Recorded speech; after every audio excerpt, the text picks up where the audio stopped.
حضرت یوسف علیہ السلام بھائیوں کے ہمراہ۔ اگلی صبح روانگی سے قبل حضرت یعقوب علیہ السلام نے پھر ان 10 بیٹوں کو یوسف علیہ السلام کی حفاظت کی یاد دہانی کروائی۔ حضرت یعقوب علیہ السلام کافی دور تک ان کے ساتھ گئے۔ جب تک والد ساتھ رہے انہوں نے بھائی کو گود میں اٹھائے رکھا، لیکن جیسے ہی وہ نظروں سے دور ہوئے انہوں نے یوسف علیہ السلام کو گود سے نیچے پھینک کر مار پیٹ شروع کر دی۔ ان سب کے دل پتھر کے ہو چکے تھے۔ ایسے میں ایک بار پھر بڑے بھائی یہودا کے دل میں رحم آیا۔ اس نے کہا کہ اس طرح اس بچے کو ضائع نہ کرو، یہاں قریب ہی ایک کنواں ہے، اس میں ڈال دو۔ اگر کسی سانپ وغیرہ نے ڈس لیا تو یہ مر جائے گا، اور اگر یہ زندہ رہا تو شاید کوئی بھولا بسرا قافلہ یہاں آ جائے اور اسے اپنے ساتھ لے جائے۔ اس طرح تمہارا مقصد بھی پورا ہو جائے گا۔ یہودا کی بات سے سب نے اتفاق کیا۔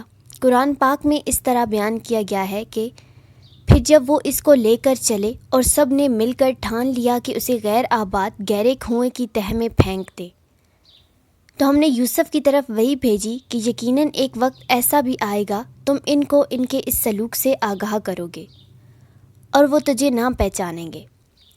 روایت میں ہے کہ اس وقت حضرت یوسف علیہ السلام کی عمر 7 سال تھی۔ امام قرطبی کا فرمان بھی یہی ہے کہ جس وقت یوسف علیہ السلام کو کنویں میں ڈالا گیا وہ نابالغ بچے تھے۔ تفسیر ابن کثیر میں 17 سال جبکہ کچھ مفسرین نے عمر 12 سال بھی تحریر کی ہے۔ کنویں کے اندر امام قرطبی اور دیگر مفسرین نے حضرت یوسف علیہ السلام کو کنویں میں ڈالنے کا واقعہ یوں بیان کیا ہے کہ جب وہ انہیں ڈالنے لگے تو وہ کنویں کے مندیر سے چمٹ گئے۔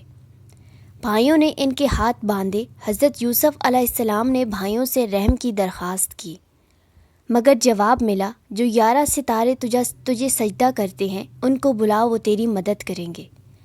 پھر انہیں ایک ڈول میں رکھ کر کنویں میں لٹکا دیا۔